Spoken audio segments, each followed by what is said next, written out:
So when I'm doing chat and catch with a group of under fives, I like to pick a time in the session that's a little bit quieter and calmer. Sometimes you can predict that in advance, sometimes your whole plan goes to pot and you just throw it in somewhere else. That's fine. But what I do is I tell the children that we're going to have some time to pray or to chat with God and catch and hear from Him. And I ask them to find a space in the room that's quiet and calm, get them to lie down and close their eyes. Remind them that there's nothing special or magical about closing their eyes, it just helps them to concentrate. And this is going to be some special time that we get to chat to God and to catch from Him. If they don't want to do that, that's absolutely fine, but other people around them might want to. So they need to stay calm and quiet so they don't distract others. We all have those one or two kids in our group, or sometimes more, who we know are going to struggle with that. So I either grab another leader to go and be near them, or position myself near them so I can have a gentle hand on them or have them sat next to me while I do it. Then, even though these kids have done this lots of times, I remind them every week. Under fives really need reminding and reinforcing different things, but also you might have a child who's totally new in that week. So I explain that we're going to talk to God just like we talk to our friends, but because God is so amazing and massive and awesome, we can do it in a slightly different way. So we can all talk to God at once and He can still hear us. So we can just do that in our heads, or we can whisper really quietly or into our hands while we're in our nice quiet space. And I explain what's going to happen. I say, I'm going to give you some things to chat to God about. It's just between you and God. I don't need to hear, because without fail, a child will always shout out and tell you what they think. And I just remind them, this is just between you and God. We don't all need to hear. You can tell me in a moment. And just throw out some simple questions that are on their level. So I might ask them to tell God something that made them laugh this week, or the tastiest thing they ate, or something that made them feel a bit worried.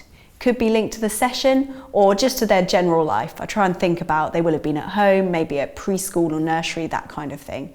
Nothing too complicated. And just do a few of those and ask them to give me a little nod or a thumbs up when they're done so I can see they're engaging.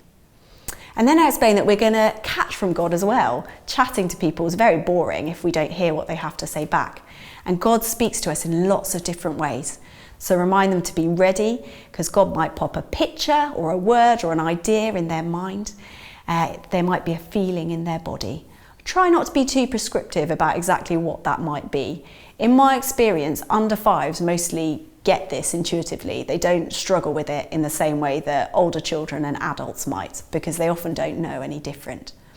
And then I get them to ask God a question. So say, ask God, is there someone you'd like me to look out for this week? Or ask God, can you show me someone in the Bible who I'm a bit like? Or, God, show me what you love about me. Really simple and straightforward, and just get them to wait. Maybe 5-10 seconds, not very long. Sometimes a little bit of background music helps, but often I'm just doing this on the fly and it's just the quiet of the room. And that whole process can take probably 2-3 minutes max. This is not a long, drawn out, extended session. We're just giving them a moment to connect with God.